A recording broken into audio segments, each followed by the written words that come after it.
Nagbanta si US President Donald Trump na muling maglulunsad ang Estados Unidos ng mga pag-atake laban sa Iran kung hindi ito susunod sa mga nakasaad sa pansamantalang kasunduan na inaasahang lagdaan sa Switzerland sa Biyernes.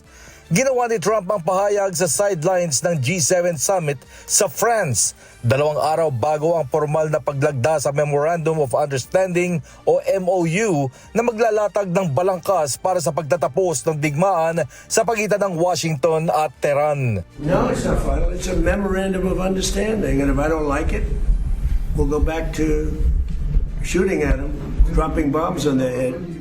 Paliwanag ni Trump, hindi pa ganap na kasunduan ang MOU at nagsisilbi lamang itong paunang hakbang habang nagpapatuloy ang mga negosasyon tungo sa isang pangmatagalang kasunduan.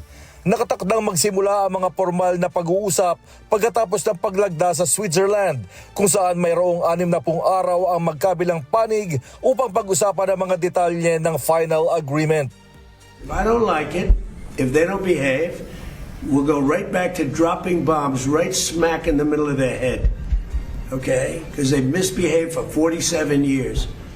Sinabi ni Trump na nakasalalay ang kinabukasan ng kasunduan sa pagsunod ng Iran sa mga nakasaad na obligasyon nito, kabilang ang mga pag-uusap ukol sa nuclear program at seguridad sa rehiyon.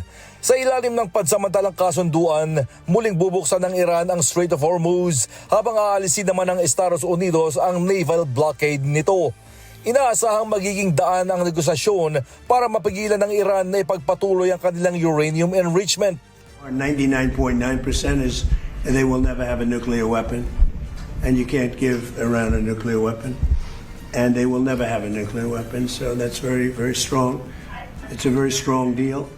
Pinabulaan na naman ni Trump ang ulat na may nakalaang hanggang $300 bilyon na pondo para sa pamumuhunan at pagpapaunlad ng ekonomiya ng Iran kung matutuloy ang pangmatagalang kasunduan. Ayon sa US President, walang direktang pondong ilalaan ng pamahalaan ng Estados Unidos para sa reconstruction ng Iran. It's false.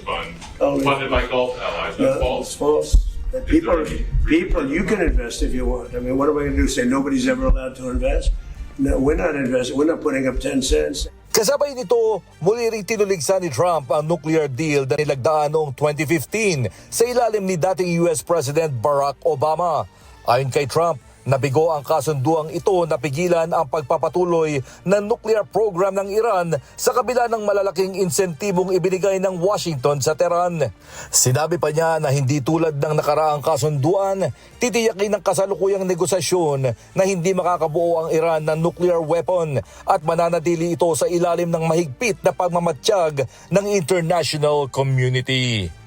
James Bontuyan, humahataw sa balita ngayon.